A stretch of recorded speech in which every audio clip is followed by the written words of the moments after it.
राधे राधे आप सभी को। तो ये जो वीडियो है ये है पार्ट 2। इसका पार्ट 1 मैं पहले ही बना चुकी हूँ, वो यूट्यूब चैनल पे है। मैं लिंक दे दूँगी, आप वहाँ से आप जा सकते हैं अगर आपने पार्ट 1 नहीं देखा है। पार्ट 1 में हमने 2 चीज़ों के बारे में बात की है। पहली चीज़ है कि हमें कॉन्सेप्ट कैसे क्लियर करने हैं, व्हिच मीन्स हम क्या रिसोर्सेज़ फ़ॉलो करें उस कॉन्सेप्ट को क्लियर करने के लिए, कौन से हम चैनल्स फ़ॉलो करें। पार्ट 2 में था हम कौन सी बुक्स फ़ॉलो करें जिससे हम वो जो कॉन्सेप्ट हमने क्लियर किए हैं उनके हम क्वेश्चंस कर सकें और एक्यूरेसी हम बिल्डअप कर सकें, इंक्रीज़ कर सकें। आज के पार्ट में हम ये डिस्कस करने वाले हैं कि अब हमने जब एक्यूरेसी हमने बिल्डअप कर ली है, एक्यूरेसी हमारी सही है, तो हम स्पीड कैसे इंक्रीज़ करें, देन हम मॉक कैसे दें, मॉक देने के बाद हम उसको एनालाइज़ कैसे करें, इन सारी चीज़ों के बारे में आज हम इस टॉपिक पे बात करने वाले हैं। क्योंकि प्रीलिम्स 29 ऑफ अगस्त को है, तो अभी ये जो 2 महीने का जो टाइम है, इस 2 महीने के टाइम में हम जितने से ज़्यादा मॉक लगा सकें, जितना उसको एनालाइज़ करें और अपने जितने भी वीक पॉइंट्स हैं, उस पे अगर हम काम करते हैं, तो हमारे लिए ज़्यादा बेनिफिशियल होगा। तो आज हम ये डिस्कस करते हैं कि हम सबसे पहले कौन-सी टेस्ट सीरीज़ को फ़ॉलो करें। तो वहाँ पे स्टेप 1 एंड स्टेप 2 हो चुके थे, आगे हम आज करेंगे स्टेप 3। स्टेप 3 हमारा ये है कि हम कौन-सी टेस्ट सीरीज़ को फ़ॉलो करें।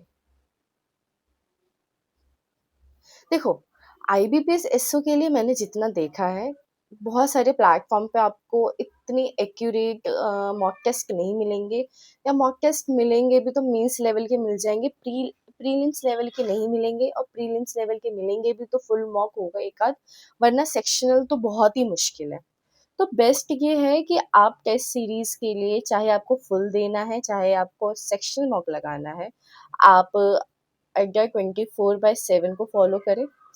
मेरे पास इसकी टेस्ट सीरीज़ है, इसकी आई गेस जो टेस्ट सीरीज़ थी, अभी तो मुझे एग्ज़ैक्ट याद नहीं है, लेकिन वो 300 रुपीज़ की कुछ तो थी, मुझे भी याद नहीं है इसका क्या प्राइस था, इतना ही था। इसमें आपको सेक्शनल भी मिल जाएँगे, इसमें आपको फुल भी मिल जाएँगे, इवन दो इसमें आपको चैप्टर वाइज़ भी मिल जाएँगे।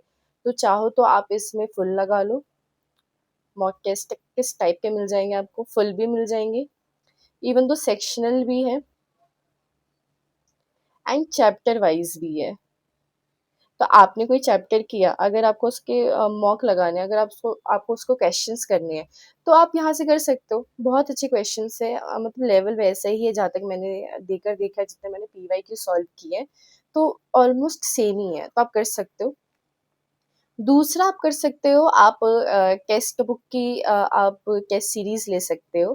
टेक्स्ट बुक में भी सेम है आपके पास, जैसे अड्डा 24/7 में आपको फुल मॉक मिल जाएगा, सेक्शनल मिल जाएगा, चैप्टर वाइज़ मिल जाएगा।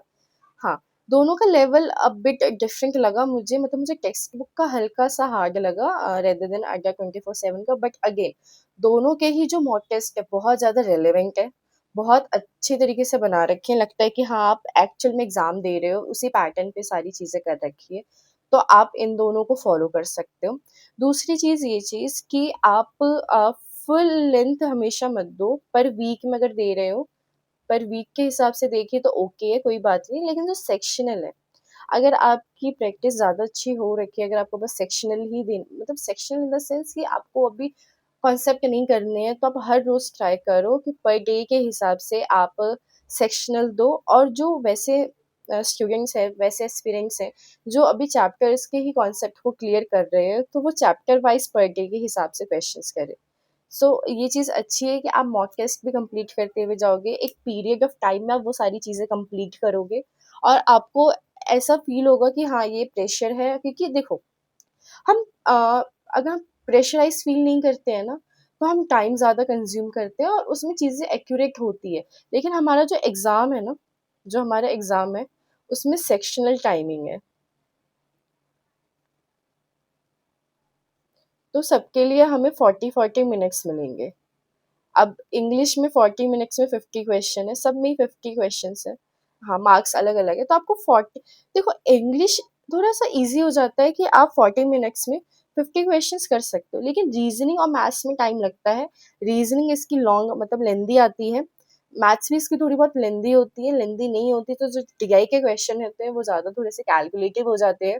इवन तो और भी क्वेश्चन्स होते हैं जो कैलकुलेटिव हो जाते हैं, तो अब अच्छा है कि आप स्टार्टिंग से ही मॉक टेस्ट दो। मॉक टेस्ट का मतलब ये नहीं कि फुल दो, नहीं, सेक्शनल भी दे सकते हो आप, चैप्टर वाइज़ भी दे सकते हो, जैसे आपको कंफर्टेबल लगे वैसे भी कर सकते हो। एक चीज़ और, अगर आपको कभी ऐसा फ़ील होता है कि मुझे अभी तो क्वेश्चंस देने हैं, अभी क्वेश्चंस लगाने हैं, मैंने एक मिक्स मतलब मेरी ना रीज़निंग कंप्लीट हो रखी है और अभी ना मुझे स्पीड पे काम नहीं करना। मुझे बस ये देखना है कि जो पीवाईक्यू है, उनके मैं क्वेश्चंस कितने लगा पाता हूँ या लगा पाती हूँ, कितने क्वेश्चंस मुझसे हो पाते हैं। तो ये चीज़ भी इम्पोर्टेंट है। ऐसा हो सकता है कि मान लो आप क्वेश्चंस किए, नॉट सो मॉक से किए लेकिन ऐसे आपने क्वेश्चंस किए, लेकिन जब आपने पीवाईक्यू किया तो आपको पता चला कि लेवल पीवाईक्यू का और जो आपने ऐसे रेगुलर क्वेश्चंस किए थे उन दोनों का लेवल ही बहुत अलग है। आप ऐसा भी कर सकते हो कि आप कभी ऐसा चाहते हो कि मुझे बस क्वेश्चंस करने हैं, बट अभी जो मेरा सेक्शनल है, मॉक है या फुल मॉक है, मुझे उसको अभी खराब नहीं करना, मैं इस टाइम पे करूंगी, बस मुझे अभी क्वेश्चंस करने हैं। ऐसा भी कभी कभी होता है, मेरे साथ भी ये चीजें होती है। तो मेरे पास 2 बुक है, मैं आपको बुक दिखा देती हूँ 1 मिनट। तो मेरे पास ये बुक है, 10 year wise IBPS specialist officer की बुक है मेरे पास, प्रीलिम्स लेवल की है। इसमें 2015 से लेके 2024 तक के क्वेश्चंस दे रखे हैं। ऑब्वियसली दिशा पब्लिकेशन की है। तो मैं क्या करती हूँ, आप ऐसा भी कर सकते हो कि अगर आपके पास टाइमर है तो आपने टाइमर सेट कर लिया, देन क्वेश्चंस करने लगे। अगेन उसमें पॉज़ आएगा ही आएगा कि आपने एक 40 मिनट्स का टाइमर सेट किया, आपने एक पार्ट कंप्लीट किया, फिर आपने दोबारा से उस टाइमर को रीसेट किया, देन आपने दूसरा पार्ट कंप्लीट किया। ये भी अच्छी चीज़ें कर सकते हो, बट वही मैंने आपको ये चीज़ पहले भी बताई है कि जो हमारा एग्ज़ाम है वो सीबीटी बेस है, हमारा पेन पेपर टेस्ट नहीं है, तो काफ़ी डिफरेंस आता है। तो आप बस एक्यूरेसी चेक करने के लिए और एक गिवन पीरियड ऑफ टाइम में ये देखने के लिए कि आप कितने क्वेश्चंस कर सकते हो, आप यहाँ से कर सकते हो। ऑल्दो आपको ये पता चलेगा कि पीवाईक्यू में कैसे क्वेश्चंस पूछे जाते हैं। तो आप ऑनलाइन जो मॉक टेस्ट है उनका तो रेफरेंस लो ही, उनको तो करो ही, लेकिन एक बुक को भी फॉलो कर लो, बस इसलिए कि आपको लेवल पता रहे, आपको एक आइडिया रहे कि किस टाइप के क्वेश्चंस आते हैं, किस टाइप के नहीं। ऑब्वियसली बात है, वो जो हमारे जो फुल मॉक लेंथ टेस्ट होते हैं, जो भी हमारे ऑनलाइन होते हैं, वो इन्हीं के बेसिस पे बनाए जाते हैं, बट फिर भी एक बार आपको ये चीज़ कर लेनी चाहिए। अगर आपका मन है तो आप कर सकते हो, मैं करती हूँ। जैसे मैंने कुछ क्वेश्चंस कर रखे हैं, जो मुझे क्वेश्चंस नहीं आते मैंने मार्क कर रखा है उन क्वेश्चंस को। तो जैसे आज मेरा मन नहीं किया कि लैपटॉप पे ज़्यादा टाइम इन्वेस्ट करूँ, काफ़ी बार होता है कि काफ़ी वीडियोज़ देख ली होती है, तो मतलब नहीं मन करता है कि ज़्यादा लैपटॉप देखूँ, ज़्यादा स्क्रीन देखूँ। मैं स्क्रीन टाइम थोड़ा कम करने के लिए मैं क्या करती हूँ, क्वेश्चंस यहाँ से कर देती हूँ, क्योंकि कहीं न कहीं से प्रैक्टिस तो करनी है, हम प्रैक्टिस स्किप नहीं कर सकते, तो वो बेटर है। तो ये वाली बुक है एक मेरे पास, इसमें काफ़ी सारे क्वेश्चंस दे रखे हैं। ऑब्वियसली ये फुल मॉक है, इसमें आपको सेक्शनल नहीं मिलेगा, बट अच्छी बुक है, आप ये ट्राई कर सकते हो। देन मेरे पास एक और बुक है, ये आईबीपीएस की आईटी ऑफिसर की बुक है, इसमें 24 प्रैक्टिस सेट है और इसका लेवल इस बुक के लेवल से थोड़ा-सा हाई है। इसके क्वेश्चन थोड़े से ज़्यादा टफ है as compare to this book. तो जब आपका ऐसा हो जाए ना कि आपका एक चैप्टर में पूरा मास्टरी हो चुका है, या फिर आप ऐसे हो कि क्वांट्स तो मेरी बहुत अच्छी है और मैं एक मीडियम लेवल के क्वेश्चंस कर लेता हूँ, तो आप इस बुक को प्रेफ़र कर सकते हो कि मिसलेनियस क्वेश्चंस करने के लिए। एक तरीके से ये कह सकते हैं, क्योंकि इसमें काफ़ी क्वेश्चंस ऐसे हैं जो एक मिसलेनियस वे में हैं, तो आप ये सारी चीज़ें कर सकते हो इसमें से। मैंने इसमें भी कुछ क्वेश्चंस किए हैं, ज़्यादा क्वेश्चंस नहीं किए हैं, बट हाँ, मैंने एक आध टेस्ट लगाए हैं। प्रैक्टिस टेस्ट दे रखे हैं इसमें, और इसमें जो 12 टेस्ट है ऊपर के वो प्रीलिम्स है और 12 जो है वो मेंस के। अभी हम इसका कोई काम नहीं है, हम बस ऊपर के 12 टेस्ट को ही लगाने वाले हैं, तो ये वाली चीज़ भी अच्छी है। तो आप इन दोनों बुक को प्रेफ़र कर सकते हो। मैंने प्रेफ़र किया इसलिए मैं आपको एडवाइस कर रही हूँ, और अगर कोई और बुक भी करनी है तो आप वो भी कर सकते हो। तो ये तो हमारी टेस्ट सीरीज़ के बारे में बात हो गया, और हम टेस्ट के लिए कौन-सी बुक प्रेफ़र कर सकते हैं, इसके बारे में हम बात कर चुके हैं। तो हमारा स्टेप 3 यही था, इसमें ज़्यादा कुछ था नहीं कि हमें कौन-सी टेस्ट सीरीज़ फ़ॉलो करनी है। मैंने ना ऑलिव बोर्ड पे भी देखा था, मैंने स्मार्ट कीड़ा पे भी देखा था। मुझे वहाँ पे आईबीपीएस पीओ प्रीलिम्स लेवल के क्वेश्चंस मिले थे। मतलब ऐसा आईबीपीएस एसओ के लिए सेक्शनल कह लो नहीं था, फुल लेंथ होगा बट सेक्शनल नहीं था वहाँ पे।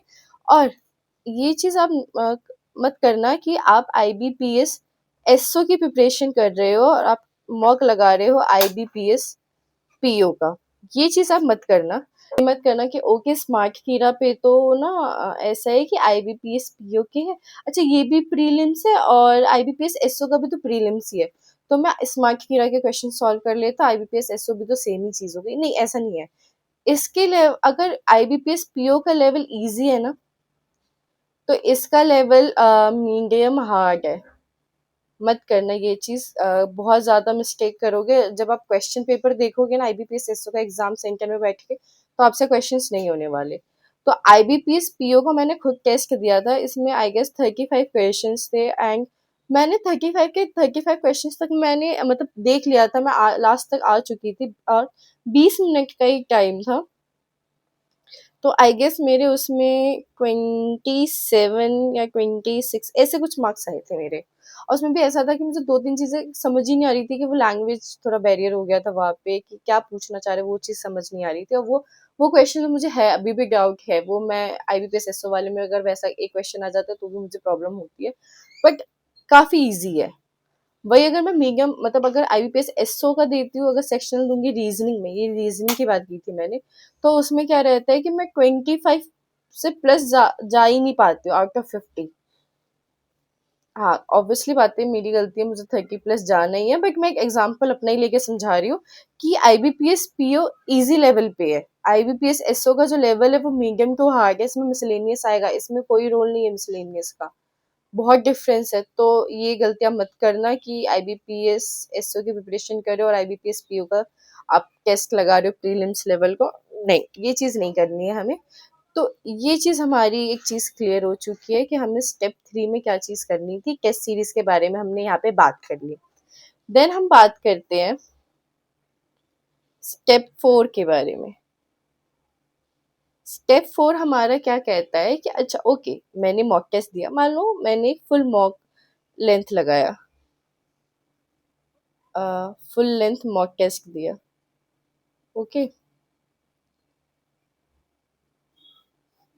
उसमें से अब मैं उसको एनालाइज कैसे करूं? उसमें 3 पार्ट है, आपका इंग्लिश है, आपका क्वांट्स है, आपका रीजनिंग है। दिया, अब मैंने देख लिया मेरे ना 24 मार्क्स आ रहे हैं, ओके, ये चीज़ है। अब मुझे मतलब ऐसा है कि मेरे 24 मार्क्स आ रहे हैं, मैंने देख लिया अच्छा ये चीज़ें गलती है और ये चीज़ें मुझे ठीक करनी है, मैंने वो चीज़ें ठीक कर भी ली। जब अगेन मैंने दोबारा टेस्ट दिया देन मेरी वही सेम मिस्टेक हो रही है और मेरे दोबारा से 24 मार्क्स आ रहे हैं, या इस बार तो मेरे 21 ही आए। मतलब विच मीन्स मैं एनालाइज सही से नहीं कर पा रही हूँ, तो मैं कैसे एनालाइज करूँ? पता नहीं आप सब कैसे एनालाइज करते हो या और बाकी टीचर्स या एस्पिरेंट्स कैसे एनालाइज करते हैं, लेकिन ये मेरा तरीका है एनालाइज करने का। एग्जाम्पल के थ्रू समझते हैं एनालाइज कैसे कर सकते हैं। मान लो मैंने रीजनिंग का एक मॉक लगाया, सेक्शनल मॉक दिया, या इसी की बात कर लेते हैं, दिया मैंने, मतलब उसमें 50 क्वेश्चंस होते हैं, उसमें से ना 32 क्वेश्चंस ऐसे थे ना जो मैंने मार्क किए, 18 क्वेश्चंस ऐसे थे जो मुझसे नहीं हुए, ओके। तो 32 क्वेश्चंस ऐसे थे जो मैंने कर लिए एंड 18 क्वेश्चंस ऐसे थे जो मुझसे नहीं हुए, मैंने उसको स्किप कर दिया यहाँ पे। ये अटेम्प्ट वाले क्वेश्चंस हैं। अभी इसमें सही कौन से है और गलत कौन से ये नहीं, ये मैंने अटेम्प्ट किए हैं और ये मैंने स्किप किए हैं। सबसे पहले हम इसको 2 पार्ट में डिवाइड करते हैं, ओके। तो 32 क्वेश्चन जो हमने अटेम्प्ट किए उसमें से होंगे कि हमारे कुछ सही होंगे, कुछ गलत होंगे। मान लो हमारे 25 क्वेश्चंस जो थे वो करेक्ट थे और 7 क्वेश्चंस तो जो थे वो गलत थे। अब जो हमारे जो करेक्ट क्वेश्चंस है 25 क्वेश्चंस, उनमें हम क्या एनालाइज करेंगे? हम उसमें बस हम इतना ही एनालाइज कर सकते हैं कि जो भी हमने करेक्ट क्वेश्चंस को मार्क किया उसमें हमने कितना टाइम कंज्यूम किया। बस हम यही चीज़ हम एनालाइज कर सकते हैं और कोई चीज़ एनालाइज नहीं कर सकते कि मे बी हमने एक क्वेश्चन को करने में 2 मिनट ले लिए, बट वो 1 ही मिनट में हो जाता। उस क्वेश्चन को मैंने 7 मिनट में किया लेकिन वो 5 मिनट में ही सॉल्व हो जाता। तो हम बस ये एनालाइज कर सकते हैं, उस चीज़ पे हम काम कर सकते हैं और कुछ नहीं। हमें कॉन्सेप्ट क्लियर है, उस पे क्वेश्चन आया, हमने कर लिया, हमारी एक्यूरेसी सही है, बस स्पीड का प्रॉब्लम हो सकता है यहाँ पे और तो कुछ नहीं हो सकता। यहाँ पे जो हमारे 7 क्वेश्चंस गलत थे व्हिच मीन्स हमें पता था हम वो क्वेश्चंस कर सकते हैं। 2 चीज़ यहाँ पे इश्यू कर सकती है। पहली चीज़ इश्यू ये कर सकती है, हमारा कॉन्सेप्ट क्लियर था, हमने ज़्यादा क्वेश्चंस ही नहीं लगाए थे। हमने सोचा अच्छा ये क्वेश्चन आया, ये ऐसे हम कर लेंगे, बट वो क्वेश्चंस वैसे होंगे ही नहीं। तो हमने वो हमारे क्वेश्चंस प्रैक्टिस करने में कमी थी, इस वज़ह से वो क्वेश्चंस नहीं हो पाए, या ज़्यादा टाइम भी लग रहा था तब भी हम गलती कर दी हमने जल्दबाज़ी में, कुछ भी ऐसी चीज़ हो सकता है। या दूसरी चीज़ हमारी ये चीज़ हो सकती है कि हमने कोई कैलकुलेशन ही मिस्टेक कर दी हो। मतलब उसका आंसर आई गेस ऐसा था कि 576 था और मैंने उसका 476 निकाल दिया, तो कैलकुलेशन मिस्टेक हो सकती है। ये वाला पार्ट भी इजीली आप एनालाइज करके आप इस पे वर्कआउट कर सकते हो, सेम टाइम इस पे काम कर सकते हो कि क्वेश्चंस और मार्क कर लिए 3-4, एटलीस्ट वैसा क्वेश्चन तो मार्क कर ही लिया जैसा मॉक में आया था।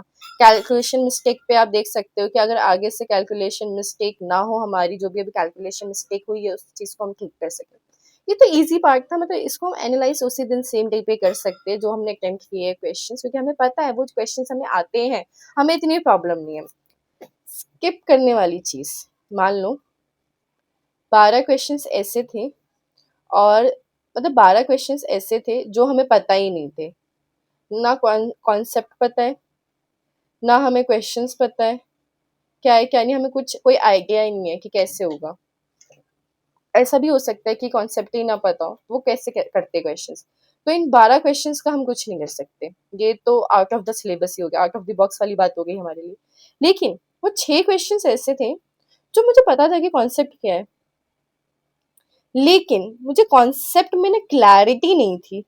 मुझे लग रहा था ये भी हो सकता है या ये भी हो सकता है, व्हिच मीन्स मुझे कॉन्सेप्ट को दोबारा से रिवाइज करने की ज़रूरत है। उसमें उसमें मुझे क्लैरिटी लाने की ज़रूरत है, क्योंकि नेक्स्ट टाइम जब क्वेश्चन आए तब मैं कर सकूँ। ऐसा भी हो सकता है, अच्छा कॉन्सेप्ट तो आता था, मुझे लैंग्वेज ही नहीं समझ में आई, लैंग्वेज बैरियर आ गया कि वो बोलना क्या चाह रहा है वो ही मुझे समझ में नहीं है। ऐसा भी क्वेश्चंस होते हैं ना, ऐसा बोला जाता है कि एक हमें एक सीरीज दे दी गई है, उसमें हमें थर्ड लेटर निकालना है from the fifth letter of the left end, ऐसे करके क्वेश्चंस होते हैं। एक पॉइंट पे हम इतने कंफ्यूज हो जाते हैं कि हमें समझ ही नहीं आता कि इस क्वेश्चन में मुझे करना क्या है। तो लैंग्वेज बैरियर आ जाता है कि मैं करूँ क्या, मुझे तो समझ ही नहीं आ रहा, मैं इसको कैसे डिकोड करूँ, ये क्या पूछना क्या चाह रहा है। उस चीज़ में प्रॉब्लम क्या है हमारी, अगर हम उस चीज़ पे थोड़ा-सा वर्क करें, वो चीज़ रिज़ॉल्व हो सकती है, क्योंकि मुझे कॉन्सेप्ट भी पता है, मुझे क्वेश्चन भी पता है, बस एक लैंग्वेज बैरियर मेरे बीच में आ रहा है, जिसकी वज़ह से मैं ये 6 क्वेश्चंस नहीं कर पाई। तो आप इन सारी चीज़ों को ऐसे एनालाइज़ कर सकते हैं, ओके इसमें मुझे ये प्रॉब्लम थी, इसमें मुझे ये प्रॉब्लम थी, इसमें मुझे ये प्रॉब्लम थी और इसमें मुझे ये प्रॉब्लम थी। तो आप ऐसे करके आप एनालाइज़ कर सकते हैं, चाहे आप सेक्शनल मॉक दें, चाहे आप फुल लेंथ मॉक टेस्ट दें। एक चीज़ हमेशा याद रखिएगा कि जब भी अगर सेक्शनल मॉक 40 मिनट्स का है ना, तो आपको उसको एनालाइज़ करने में 40-50 मिनट्स लगेंगे ही लगेंगे, एंड अगर आपके मार्क्स 24, 21 आ रहे हैं, अनटिल एंड अनलेस आपके मार्क्स 35, 40 ऐसे ना आ जाए, मतलब जो एक बहुत हाई रेंज वैल्यू होती है जो आनी चाहिए कट ऑफ के टाइम पे जैसे रहता है, वैसे ना आ जाए। क्योंकि इस पॉइंट पे क्या रहता है, आप कहीं न कहीं मिडल में हो।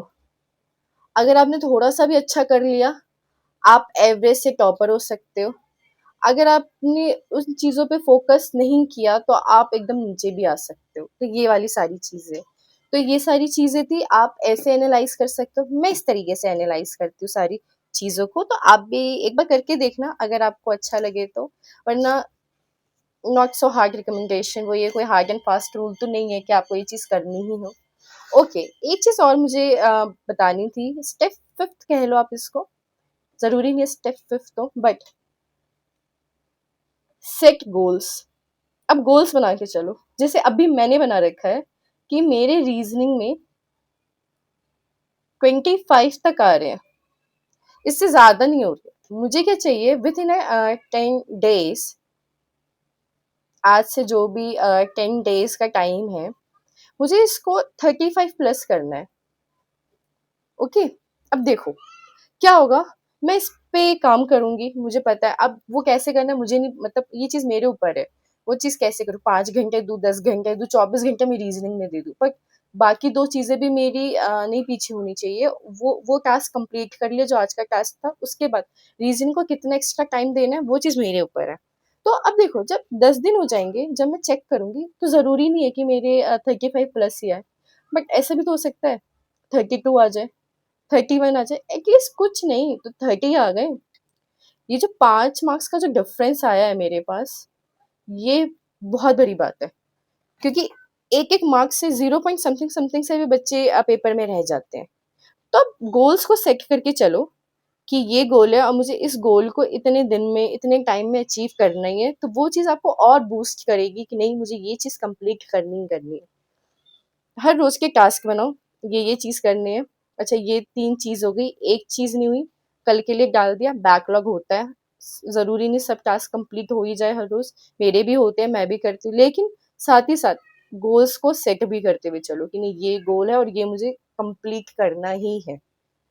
तो ओके, यही सारी चीज़ें थी कि मैंने 2 चीज़ें बता दी थी आपको।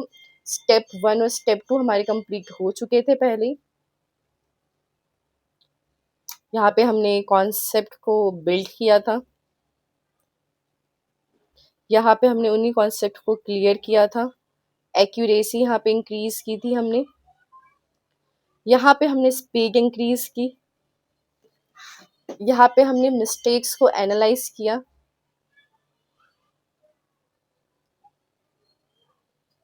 और यहाँ पे हमने अपने लिए एक गोल सेट किया। I hope you like my video. अगर आपको अच्छी लगी हो चीज़ें तो please just leave a comment, not so कि आप शेयर करो, सब कुछ करो कि आपको इससे कितना बेनिफिट हुआ या आपको कैसी लगी ये चीज़। ओके, सो ओके, मिलते हैं कल। Bye bye.